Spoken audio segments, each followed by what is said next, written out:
Anime is probably the most diverse medium in the world. Just think about some of your favorite shows or movies, and you'll most likely run the gamut of themes, settings, and stories. Even in a subsect like shonen, where a lot of the same beats are hit, there's still so much variety in storytelling and design. But while anime often uses that diversity to capture very important and real themes, it's not exactly known for its realism. I mean, look at a few of my favorite anime movies: Supernatural Body Switching, Supernatural Weather, Promare, Supernatural Penguins, Talking Spiritual Animals. I could keep going, but I think you get the point. Part of what makes anime so compelling for most of us is that it's able to capture ideas and settings that are more or less impossible to do in live action. The stylized fights, the crazy powers, and the over-the-top animation is what drew me and many others to anime in the first place. Things like a silent voice are what make you stick around. It's honestly rare to see an anime touch on serious real-life topics in such a direct and raw manner, but the number one thing this movie does is capture nearly every type of extreme grief and trauma in an astoundingly realistic way. That was my number one takeaway after watching A Silent Voice recently, about 3 years after everybody else. If you're at all familiar with this channel, then you already know that the most important thing to me in any piece of media is how it makes me feel, how strong are the emotions it can elicit from me while I'm watching it. A Silent Voice provided me with some of the strongest and most visceral reactions of anything I've ever watched. I've already tipped my hand at this in my rambling, but it draws its power from how scarily real and relatable it is. The first 30 minutes of this movie are absolutely gut-wrenching. I've watched quite a few shows that involve horror and gore and things of that nature, and honestly I think this was the toughest thing I've ever watched. And that's because I've seen bullying like this play out in real life. We all have to some degree. And it just immediately tears open these old wounds and old memories, and you just want to curl up into a ball and cry.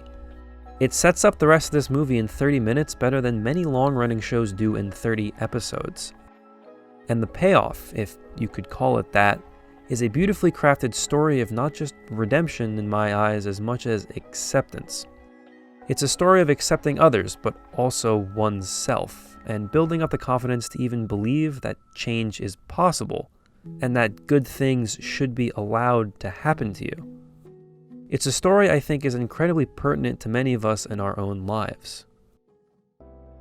For me, the heavy themes in this film just resonate so strongly. From bullying to self-worth, depression, death, grief, regret, and finally personal acceptance. There are just so many scenes in this movie that give me chills. It's being able to relate to and feel the lowest emotional lows that this film hits that makes it so breathtaking. And it's what elevates the relief of the occasional humor and the eventual breakthrough into something truly special. I really don't like being one of these people, but I'd really love to show this movie to someone that thinks anime is just Saturday morning children's cartoons. It's one of the realest and rawest stories I've experienced in this medium, and the style and direction of the film only elevate it even higher.